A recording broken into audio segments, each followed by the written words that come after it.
এখানে প্রসাদ দেওয়া হচ্ছে। এই যে মেইন মাঠ, জায়গায় ছোট, তার জন্যে গাড়ির রাস্তাতে প্রসাদ দেওয়া হচ্ছে।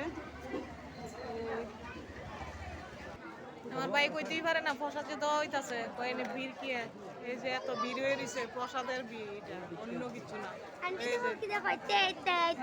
এই দেখো যাচ্ছে আমার ভাই, এই দেখো একজন বেচারি দাঁড়া রয়েছে, বেচারির কেউ নেই, একা একা আসছে। আর দেখো